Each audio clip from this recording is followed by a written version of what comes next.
दोस्तों, मैं अमित शास्त्री निरंतर आप सभी से संस्कृत के बहुत महत्वपूर्ण प्रश्नों पर चर्चा करता हूं, जिसमें हम हर तरीके से समझते हैं कि कैसे प्रश्न आना है और किस प्रकार की हमें संस्कृत में तैयारी करनी है।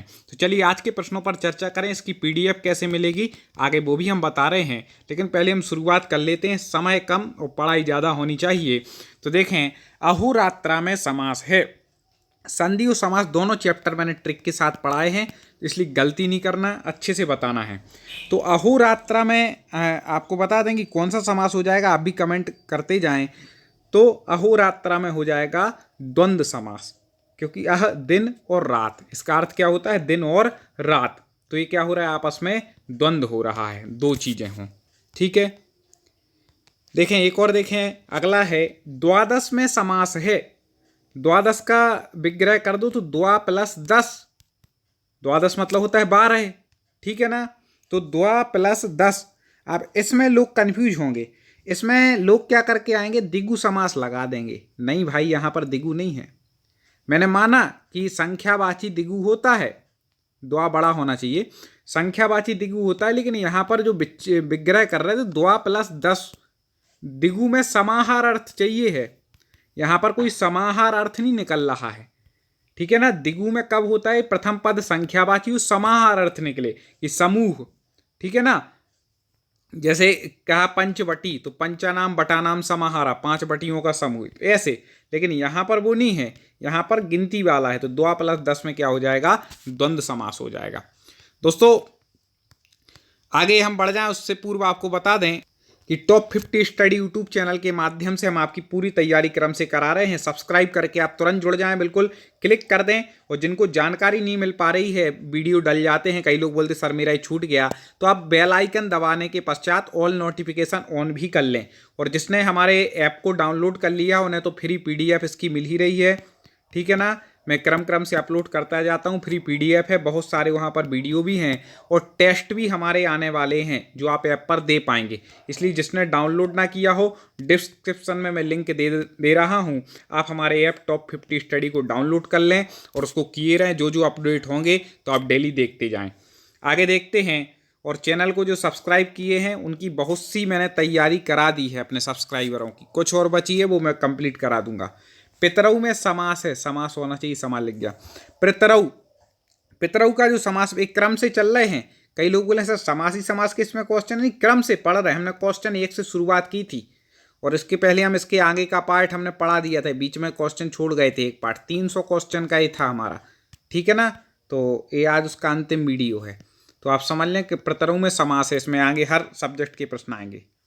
तो समास की यहाँ पर बात पूछ रहे हैं कि पितरऊ में कौन सा समास हो जाएगा, तो इसका विग्रह कर लीजिए, माता च पिता च, पितरऊ माता च पिता च, द्वंद्व समास। महत्वपूर्ण, व्याघ्रपात में समास है। जल्दी से बता दीजिए व्याघ्रपात में कौन सा समास है।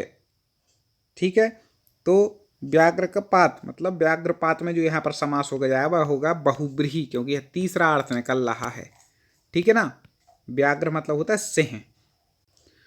पाणिपादम में कौन सा समास है, तो यहां पर आपको बता दें कि पाणिपादम में क्या हो जाएगा, पाणीच पादम च। पाणी मतलब होता है हाथ और पादम मतलब होता है पैर, तो हाथ और पैर ऐसा आप अर्थ निकाल लिया करें। तो पाणी और पाद इनका तो क्या हो जाएगा, पाणी पादम। तो यहां पर हो जाएगा समाहार द्वंद्व। कौन सा द्वंद्व हो जाएगा, समाहार द्वंद्व। इन द्वंद्व के हमने अच्छे से भेद आपको समझाए थे, इसलिए इनमें गलती नहीं होनी चाहिए। जो हमसे पढ़ रहे हैं जो मित्रों, कमेंट में जब वो गलत बताते हैं तो बड़ा दुख होता है कि इतने सरल तरीके से आपको पढ़ाया गया फिर भी आप गलत बता रहे हैं। गलत नहीं करना है दोस्तों, परफेक्ट पढ़ाई होनी चाहिए। पेपर में एक क्वेश्चन भी आपने गलत कर दिया तो हो सकता है वो आपकी नौकरी चुका दे। एक क्वेश्चन, 1 नंबर से कई लोग, हजारों लोग पीछे रह जाते, 1 नंबर और आता तो उनका ही मेरिट में नाम आ जाता, और आपको बनना है 1 नंबर प्लस वाला। ठीक है ना, याद रखना। राम लक्षणों में कौन सा समास है, तो राम लक्ष्मण दो, यहाँ पर अब कौन सा द्वंद्व है ये आपको बताना है। तो आपको बता दें राम लक्ष्मणों में जो है राम और लक्ष्मण इतरेतर द्वंद्व, कौन सा है, इतरेतर द्वंद्व। इनका विस्तार से पढ़ा है इसलिए अभी व्याख्या ज़्यादा नहीं ले रहे। पीत पुष्पम में कौन सा समास है।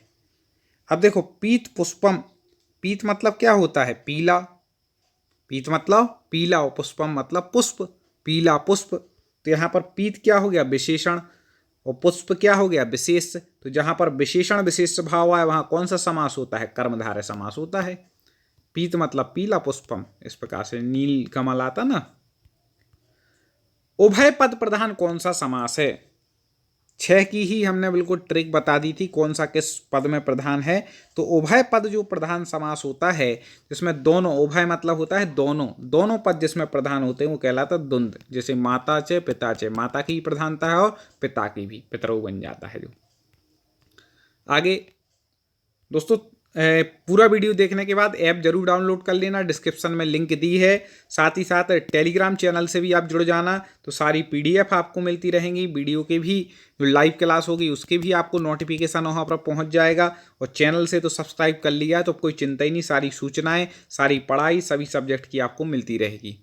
रामः चित्रम इस वाक्य का पूरक है। रामः चित्रम, अब इसमें जोड़िए आगे क्या सही बनेगा। रामः मतलब राम, चित्रम मतलब चित्र को, पश्यति मतलब देखता है, राम चित्र को देखता है। पश्य करें तो फिर नहीं, राम चित्र पश्य देखे तो वो जमेगा नहीं, पश्यति ठीक है। और पश्यामी हो नहीं सकता क्योंकि अहम होता है यहाँ पर, तो फिर पश्यामी होता, अहम के साथ आता है पश्यामी, ठीक है ना। तो पश्यति लगेगा क्योंकि राम शब्द कैसा है? एक वचन है, तो पश्यति भी कैसी आ जाएगी? एक वचन में है, प्रथम पुरुष। बिमला खाली स्थान गृहम आगतवती, ठीक है ना। वाक्य में जल्दी से बता दीजिए। बिमला, अब जो बिमला गृहम आगतवती किससे आई है? बिमला घर आई तो किससे आई? तो यहाँ पर बोल रहे हैं जिसके द्वारा आया जाए, ठीक है ना, जिसके द्वारा, के द्वारा अर्थ निकल रहा, तो वहाँ पर तृतीया होती है या करण तत्पुरुष होता है। तो तृतीया इसमें किसमें है? तो है साइकिल यानीन, मतलब साइकिल के द्वारा, साइकिल यान के द्वारा मतलब साइकिल जो है उसके द्वारा आई है बिमला, ऐसा। खाली स्थान सिंहासनम अधितिष्ठति, अब राम की बात है तो राम सिंहासन, ठीक है, पर बैठते हैं। अब यहाँ पर कोई बोले कि इसका जो अर्थ निकल रहा है वहाँ तो पर हो रहा है, लेकिन पर के साथ तो क्या आती है? सप्तमी आती है। तो यहाँ पर सप्तमी क्यों नहीं आएगी? तो भैया सप्तमी इसलिए नहीं आएगी क्योंकि अधि उपसर्ग लग गया। क्या लग गया? अधि।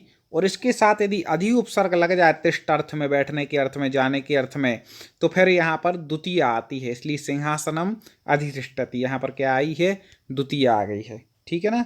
सिंहासन पर बैठता है तो यहाँ पर सिंहासन में द्वितीय है। क्यों? क्योंकि अधि उपसर्ग लगा है। एक नियम तो ये समझ लिया। अब यहाँ पर क्या आएंगे? तो यहाँ पर जो राम है वो अकेला है, सिंगल है, अधितिष्ठति आ रहा, तो क्या आ जाएगा? रामः, केवल रामः सिंहासनम अधितिष्ठति, मतलब राम सिंहासन पर बैठते हैं, ठीक है। ते परिश्रमेण अन्नम, इस वाक्य का पूरा करना है इसको। ते परिश्रमेण अन्नम, मतलब ते मतलब बे, सब परिश्रमेण परिश्रम के द्वारा, अन्नम मतलब अन्न को क्या करते हैं? अब ते है सह तौ ते, सा तौ ते मतलब बहुवचन, तो क्या आ जाएगा? उत्पाद्यन्ति, उत्पादयति, उत्पाद्यता, उत्पाद्यन्ति, बहुवचन में लगाना है, ठीक है ना। क्योंकि ते के साथ बहुवचन आएगा, ते बहुवचन है तो यहाँ पर क्रिया भी, क्योंकि हम आपको बता चुके कर्ता जिस वचन का होगा क्रिया भी उसी वचन की होगी।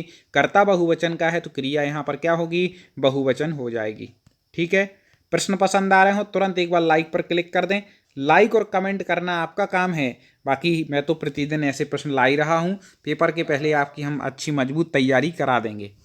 आवाम वायुयानीन, ठीक है ना। आवाम मतलब हम दोनों, अहम आवाम वयम आता है, तो आवाम मतलब होता है हम दोनों। वायुयानीन मतलब वायुयान के द्वारा। अब क्या आ जाएगा आवाम के साथ? तो आप लगा लो यहाँ पर गच्छ धातु के रूप चलाने हैं। गच्छति गच्छता गच्छन्ति, गच्छसि गच्छता गच्छत, गच्छामि अहम के साथ क्या आएगा? गच्छामि, और आवाम के साथ क्या आएगा? गच्छावाह। तो यहाँ पर उत्तर क्या हो जाएगा? गच्छावाह। और वयम होता यहाँ पर मान लो तो आ जाता गच्छामः, अहम होता तो आ जाता गच्छामि, ठीक है। और त्वम यूयम होता तो गच्छत आ जाता यूयम के साथ। तो इस प्रकार से आप अलग अलग यहाँ देख लें कि यहाँ क्या दिया है, मैंने बता दिया ना कि कर्ता जैसा होगा, कर्ता द्विवचन का है, उत्तम पुरुष द्विवचन का है, तो क्रिया भी उत्तम पुरुष द्विवचन की आ जाएगी। ठीक है ना, इस प्रकार से।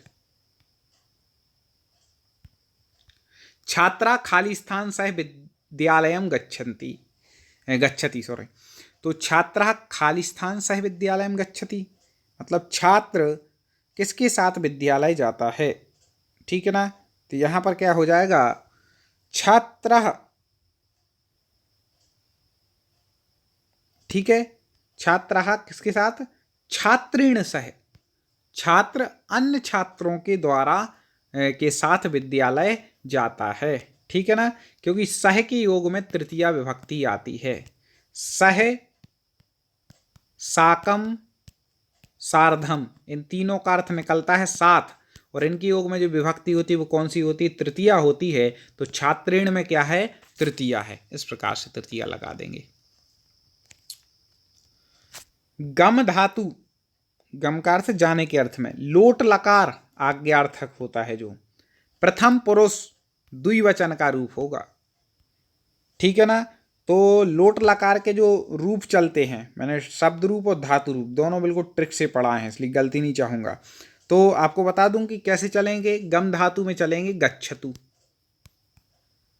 तो फिर क्या हो जाएगा, गच्छतु। द्वितीया में क्या बनेगा, गच्छताम, और बहुवचन में गच्छन्तु। तो यहाँ पर द्विवचन पूछा गया है, द्वितीया की जगह द्विवचन बोलना कई बार हो जाता है बोलने में। तो गच्छतु गच्छताम, तो यहाँ पर क्या हो जाएगा दोस्तों, गच्छताम हो जाएगा। ठीक है ना, तो इस प्रकार से लोट लकार में हो गए। रमा शब्द चतुर्थी एक वचन का रूप होगा। ये अभ्यास से आ जाता है। मैंने जब संस्कृत से पढ़ाई की, बीए किया, एमए वगैरह किया सब कुछ, तो शुरू में हमें कठिन लगती थी कि कैसे शब्द रूप याद करेंगे, लेकिन फिर उसको गा गा करके, जैसे मैंने गा करके आपको पढ़ाया ना, ऐसे याद किए हैं तो आपको भी हो जाएंगे, चिंता नहीं करें। जैसे रमा के हमने पढ़ाए थे, रमा रमे रमे यहाँ प्रथमा, ऐसे तो आप ऐसे याद कर लीजिए गा गा करके बड़ी आनंद के साथ। ठीक है, राम के रामः रामौ रामः प्रथमा रामम रामौ, ऐसे आराम से याद करें। आप हमारे वीडियो देख लें। और तो रमा शब्द चतुर्थी एक वचन का रूप आपको बताना है। तो यहाँ पर जो चतुर्थी एक वचन का रूप हो जाएगा वह क्या हो जाएगा, रमायई। ठीक है ना, क्या बनता है चतुर्थी में रमा का, रमाई, आकारांत स्त्रीलिंग शब्द है। बालिकायाम पद में प्रयुक्त विभक्ति है। बालिकायाम पद में कौन सी विभक्ति है, जल्दी से बता दें। तो बालिकायाम में हो जाएगा, बालिकायाम, हाँ, इसके में हो जाएगी सप्तमी विभक्ति। ठीक है ना, क्या कौन सी हो जाएगी, सप्तमी। आगे कई बार पूछा गया 29 या 39 से, दो का सबसे ज्यादा पूछा जाता है संख्या का। एक से लेकर के हमने अरब खरब तक पढ़ा दी है, संख्या का वीडियो देख लेना। तो 29 का यहाँ पर जो पर्यायवाची हो जाएगा, तो मैंने कहा था एक ओन लगा देना, जितना पूछे ना, जैसे 29 पूछा तो 30 में एक ओन लगा दो, 19 पूछा तो 20 में एक ओन लगा दो। 20 को कहते हैं विंशति, एक ओन कहते हैं कम को, एक ऊन मतलब एक कम, 20 तो 19, तो एक ओन विंशति हो जाता है। तो यहाँ पर एक कम 30 पूछ रहे हैं, तो एक ओन क्या हो जाएगा, यहाँ पर 63 हो जाएगा। एक ओन विंशति मतलब होता है 19, एक ओन 63 मतलब 29, 29। ठीक है ना, उनविंशति शब्द होता ही नहीं, 63 मतलब तो 30 होता है। एक 39 पूछा जाता है, तो वहाँ पर एकोन चत्वारिंशत कर देना, एक कम 40। ठीक है ना, ऐसे 49 पूछा जाए तो एकोन 50। ये सब कुछ हम बता चुके हैं। द्वि शब्द, इसके भी रूप चलते हैं, याद रखना। तो द्वि शब्द प्रथमा विभक्ति में स्त्रीलिंग का रूप बताना है। जल्दी से बता दीजिए, द्वि का प्रथमा विभक्ति स्त्रीलिंग, फटाक से कमेंट करना है, समय कम पढ़ाई ज़्यादा। तो यहाँ पर हो जाएगा द्वय, क्या हो जाएगा, द्वय। दोस्तों अभी तक भी सब्सक्राइब ना किया हो, छूट गया हो तो तुरंत कर लेना, क्योंकि सब्सक्राइब करने में आपका कुछ नहीं जाएगा, और नहीं किया तो बहुत कुछ छूट जरूर जाएगा। तो नोटिफिकेशन दबा लें और सब्सक्राइब पर क्लिक कर लें, जिससे आपको जानकारी मिले। फिर आप कमेंट ये ना करें कि सर ये वीडियो डल गया था, मुझे पता नहीं चला था। सब्सक्राइब नहीं किए होगे तो ऐसे ही होगा। त्रिशब्द प्रथमा विभक्ति पुल्लिंग का रूप है। त्रिशब्द प्रथमा विभक्ति पुल्लिंग, तो त्रि का क्या हो जाएगा, प्रथमा विभक्ति में पुल्लिंग में तो हो जाएगा त्रेयः। क्या हो जाएगा? त्रेयः। ये सब रूप याद करने हैं आपको। कौन कौन से मेन याद करने? एक आकारांत पुल्लिंग के कर लेना, राम के कर लो उसमें। एक आकारांत स्त्रीलिंग में रमा या लता के कर लो, ठीक है ना। अस्मद उस्मत के तुरंत बिल्कुल रट ही लेना, जो सबसे ज़्यादा पूछे जाते हैं। और एक कवि के कर लो ईकारांत में, और गुरु के कर लो, ठीक है, पुल्लिंग में, और मति के कर लो स्त्रीलिंग में। तो इससे क्या सब रूप बन जाएंगे। अब बोलो सर इतने सारे बता दिए, कोई दिक्कत नहीं, मैं इसमें से बहुत से याद करा चुका हूँ, बहुत से याद करा दूंगा क्रम क्रम से वीडियो ला करके, ठीक है। बाकी आपको करना जरूरी है। एक आत्मन के करना है, इसके भी पूछे जाते हैं।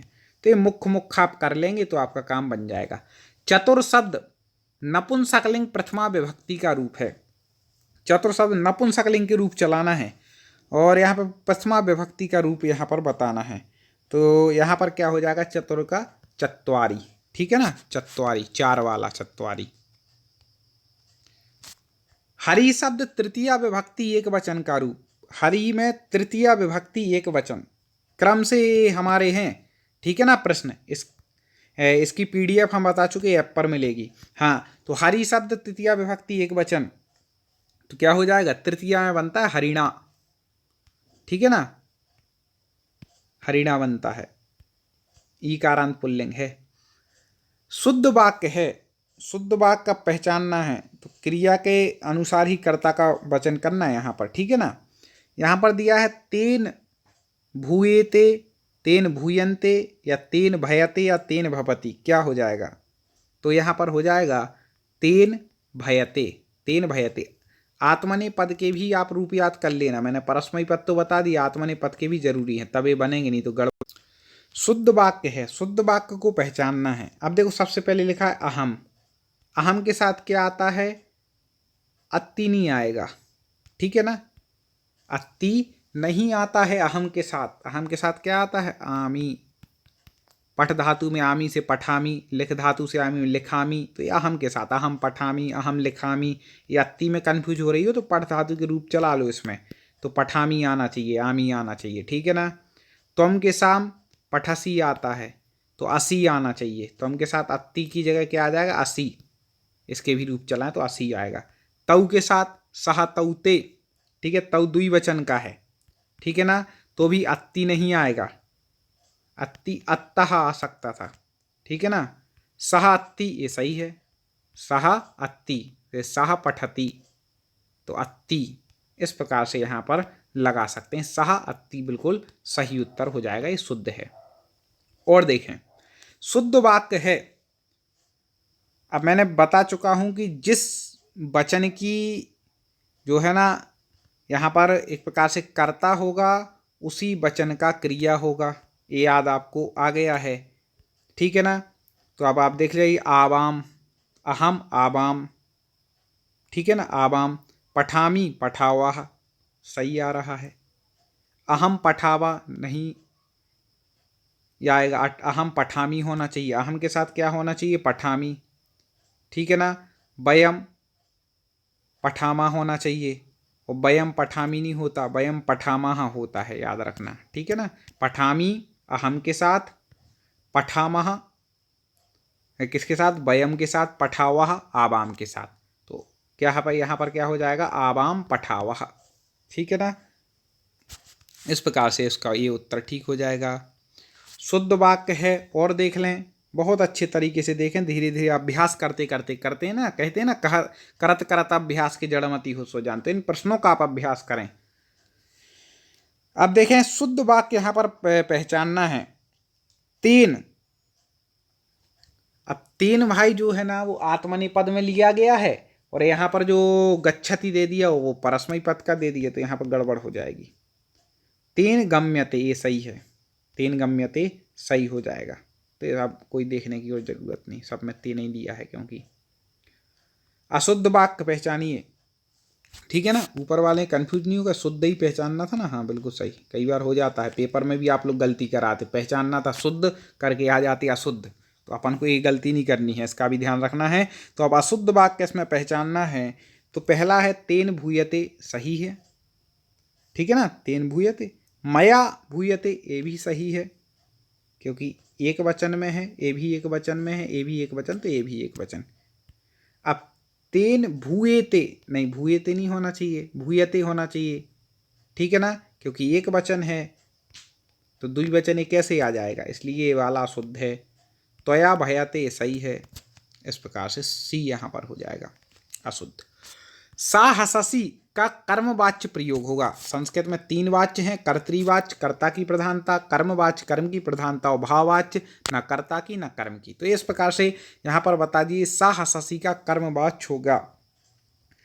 तो कर्मवाच्य जब अपन बनाते हैं तो क्या कर देते हैं, तृतीया कर देते हैं, ठीक है। उसके कर्ता में कौन सी विभक्ति होती है, तृतीया, तो सा का हो जाएगा तृतीया में क्या हो जाएगा, तेन हो जाएगा। तेन किस किस में दिया, इसमें अच्छा। और हस धातु जो है तो इसके रूप चलेंगे क्या, हससी को अपन क्या कर देंगे, एक वचन में हस्यते, तेन हस्यते, इस प्रकार से हो जाएगा, ठीक है ना। तेन हस्यते शुद्ध हो जाएगा, आत्मनि पद में चला जाता है क्योंकि। तया भूयते का कर्तृवाच्य होगा। कर्तृवाच्य मतलब कर्ता की प्रधानता जिसमें होती है, तो तया भूयते का यहाँ पर जो कर्तृवाच्य क्या हो जाएगा, तया स्त्रीलिंग है, तृतीया विभक्ति होती है कर्तृवाच्य में, और कर्म उसको कर्तृवाच्य में प्रथमा होती है, कर्मवाच्य में तृतीया है। कर्म वाच्य का दिया हुआ है, कर्मवाच्य में दिया, इसको करती है परिवर्तित करना, तो कर्मवाच्य में तृतीया होती है। तो अब इसमें क्या कर्तृवाच्य में करेंगे तो प्रथमा हो जाएगी कर्ता में, तो तया का प्रथमा कर दो, तया स्त्रीलिंग है तो प्रथमा क्या हो जाएगा, सा, और सा के साथ क्या आएगा, प्रथमा के साथ भवती, तो सा भवती इसका उत्तर ठीक हो जाएगा। आगे देख लेते हैं दोस्तों। लाइक और शेयर जरूर करना आप कम से कम, यदि आपको वास्तव में प्रश्न पसंद आ रहा है, आगे भी ऐसे ही चाहिए, तो ज़्यादा अपना जितना बड़ा परिवार होगा उतने और अच्छे अच्छे प्रश्न हम उतने जो उसके साथ लेकर के आएंगे। कम से कम अपने 3 व्हाट्सएप ग्रुप, 3 फेसबुक ग्रुप या फिर टेलीग्राम ग्रुप में आगे शेयर करें, अपने मित्रों को भेजें, वो भी जुड़ें और संस्कृत सब मिल करके अच्छे से पढ़ा सकें। शुद्ध वाक्य है, शुद्ध वाक्य जल्दी से पहचान लीजिए अब यहाँ पर, ठीक है ना। तो अशुद्ध क्यों है ये भी जानना पड़ेगा अपन सबको। तो पहले लिखा है यहाँ पर शुद्ध वाक्य तौ गृहे गच्छता, ठीक है ना, तो तौ सही दिया है और गच्छता भी इसके अनुसार सही है, क्योंकि सह तौ ते गच्छति गच्छता, ये तो सही है। तो यहाँ पर ये सही है, लेकिन गच्छ अर्थ में यहाँ पर द्वितीय आना चाहिए कि तौ मतलब वे दोनों घर को जाते हैं, तो गृह सप्तमी दे दिया, इसलिए भैया यहाँ पर सप्तमी द्वितीया दे दिया, द्वितीया का वही वचन गृहम गृहे गृहानि, गृहम गृहे गृहानि, ठीक है ना। तो इस प्रकार से तौ मतलब वे दोनों, गृहम मतलब घर को जाते हैं, गृहम होना चाहिए, तो तौ गृहम गच्छता है दूसरा आ गया, तो ये सही हो जाएगा, ठीक है ना। यहाँ पर तौ है, यहाँ पर गच्छन्ति बहुवचन दे दिया इसलिए गलत है। यहाँ पर तौ दे दिया, यहाँ पर गच्छसि दे दिया, तो तुम देना था, तो गच्छसि ठीक होता, इस प्रकार से। और यहाँ पर गृहम, ठीक है ना। कर्म में कौन सी विभक्ति होती है, द्वितीया, यहाँ पर घर क्या है, कर्म है, तो कर्म में द्वितीया होती है, कर्मणि द्वितीया, आप पढ़ चुके हैं सूत्र, ठीक है ना दोस्तों। इसके बाद आप हमारे ऐप को जरूर डाउनलोड कर लें, और ऐप को डाउनलोड कर लेंगे आप, डिस्क्रिप्शन में लिंक दी है, यदि कोई प्रॉब्लम हो तो इसके आगे मैं एक वीडियो जोड़ रहा हूं, उस वीडियो को आप देख करके भी ऐप को डाउनलोड कर सकते हैं। बाकी मैं पहले वीडियो में जोड़ चुका हूं, तो इसमें मैं नहीं समझता, आवश्यकता है, आप जानते हैं डिस्क्रिप्शन में जा करके कैसे डाउनलोड करना है, तो ज़रूर कर लें, ठीक है। तो लाइक और शेयर कर दीजिए, आगे हम पुनः और चर्चा करेंगे, इसी तरह के प्रश्न निरंतर ला रहे हों, आगे भी लाते रहेंगे, जुड़े रहिए। जय हिंद।